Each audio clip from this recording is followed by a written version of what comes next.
Last video तक हम लोगों ने कंप्यूटर की फोर्थ जनरेशन के बारे में जान लिया था कि कंप्यूटर की चौथी पीढ़ी की टाइम अवधि क्या होती है, उसमें कौन से जो है वो हार्डवेयर फीचर था, या उस पीढ़ी के अंदर कौन सी लैंग्वेजेस का इस्तेमाल किया गया था, कौन सी नई लैंग्वेजेस का इस्तेमाल हुआ था।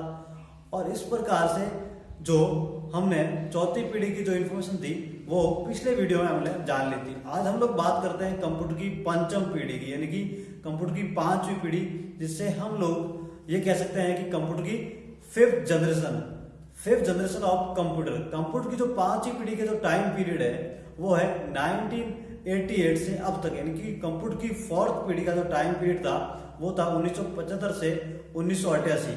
लेकिन जो कंप्यूटर की पांचवी पीढ़ी है तो 1988 जहां पे चौथी पीढ़ी खत्म होती है, समाप्त होती है, वहां से कंप्यूटर की पांचवी पीढ़ी की शुरुआत होती है। 1988 से अब तक जो चल रही है वो कंप्यूटर की पांचवी पीढ़ी है।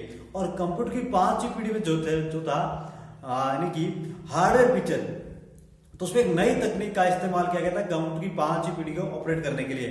वो तकनीक थी यानी कि अल्ट्रा लार्ज स्केल इंटीग्रेशन, यानी कि ULSI, ultra large scale integration.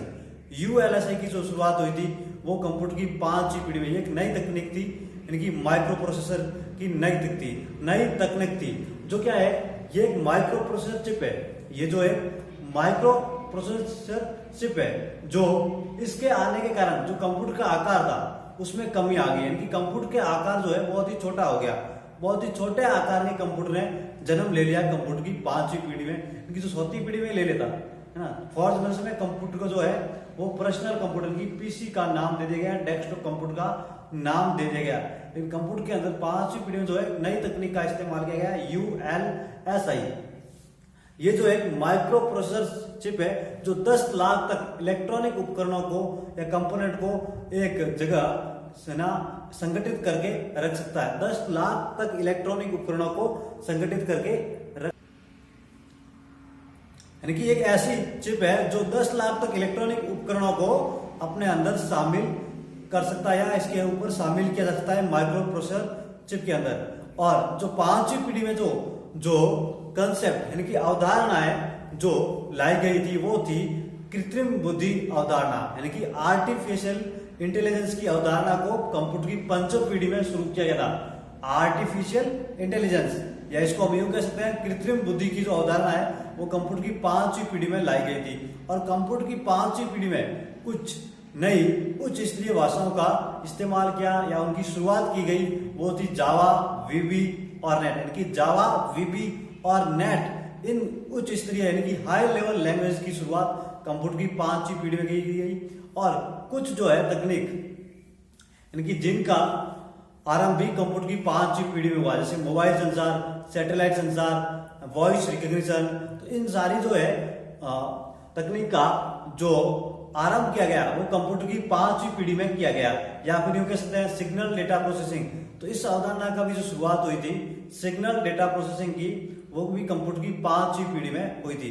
यानी कि सैटेलाइट संचार, मोबाइल संचार, वॉइस रिकॉग्निशन और डेटा सिग्नल प्रोसेसिंग, इन सभी की जो शुरुआत, इन सभी का आरंभ जो है वो कंप्यूटर की पांचवी पीढ़ी में हुआ। जो आज चल रही है वो कंप्यूटर की पांचवी पीढ़ी है। यानी कि जो इंटरनेट की शुरुआत भी हुई है वो कंप्यूटर की पांचवी पीढ़ी में हुई है। मोबाइल संचार, सैटेलाइट संचार, इन सभी की शुरुआत, सभी का आरंभ कंप्यूटर की पांचवी पीढ़ी से हुआ है।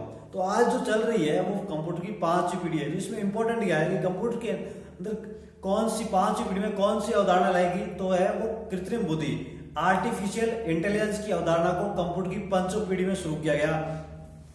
और इंटरनेट की शुरुआत यानी कि कौन कौन सी उच्च स्तरीय भाषाएं, हाई लेवल लैंग्वेजेस, वो थी नेट, VB और जावा। VB, जावा और नेट की शुरुआत कंप्यूटर की पांचवी पीढ़ी में की गई। और सैटेलाइट संचार, मोबाइल संचार, वॉइस रिकॉग्निशन और सिग्नल डेटा प्रोसेसिंग, इन सभी का आरंभ जो है कंप्यूटर की पांचवी पीढ़ी में किया गया। ये जो कंप्यूटर की पांचवी पीढ़ी में कुछ मुख्य इंपॉर्टेंस टॉपिक है, पॉइंट है, यानी कि कंप्यूटर का जो टाइम पीरियड है वो 1988 से अब तक है।